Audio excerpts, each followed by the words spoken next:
Hi friends, నేను మీ శ్రీనివాస్. మేమైతే ఇవాళ నేను మా ఫ్రెండ్స్ రాజమండ్రి దగ్గర వాడపల్లి బయలుదేరామండి. రైల్వే స్టేషన్లో ఉన్నాం. వాడపల్లి తెలుసు కదా, శ్రీ వెంకటేశ్వర స్వామి వారి దేవస్థానం. ఎంతో ఫేమస్ గుడి అది. అక్కడ 7 శనివారాలు వెళ్ళి ఒక్కొక్క శనివారం 7 ప్రదక్షిణలు చేస్తే చాలా చాలా కోరికలు నెరవేరుతున్న భక్తులు నమ్మకం అండి. మేమైతే తిరుమల ఎక్స్ప్రెస్ ఎక్కాము. అది ఎర్లీ మార్నింగ్ 6 కల్లా రాజమండ్రి చేరుకుంది.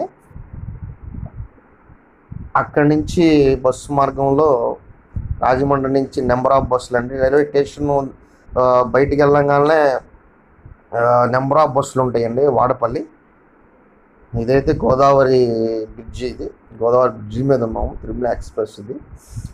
అయితే బస్ స్టాండ్ అయితే మనం వెళ్ళవసరం లేదండి.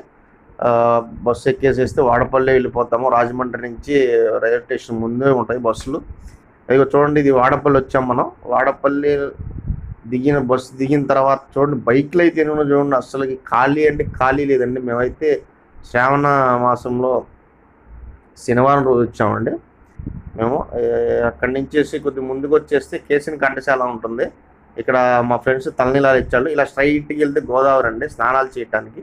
అయితే వరద బాగా వచ్చిందని చెప్పేసి గోదావరిలోకి వెళ్ళనట్లేదు. ఇట్లా పైపులు పెట్టేశారు. అక్కడ స్నానాలు కాలిస్తున్నారు భక్తులు. అక్కడే స్నానాలు చేసాము మేము.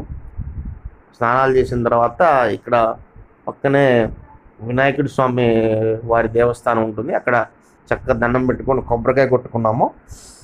అక్కడ నుంచి ఇక క్యూ లైన్లో దర్శనానికి బయలుదేరామండి. చూడండి ఫ్లోటింగ్ ఎట్లా ఉందో చూడండి. చాలామంది భక్తులు అసలు కిటకిటలాడుతున్నారు జనాలు. అసలు మామూలుగా లేరండి జనం శనివారం. ఇది వచ్చేసి 7 ప్రదక్షిణలు గుడి చుట్టూ తిరుగుతారు ఇక్కడ. అట్లా 7 వారాలు, ఒక్కొక్క వారం 7 ప్రదక్షిణలు చేస్తారండి భక్తులు శనివారం. చూడండి ఎట్లా ఉన్నారు చూడండి. అసలు జనాలు అసలు భక్తులు మామూలుగా రాలేదండి.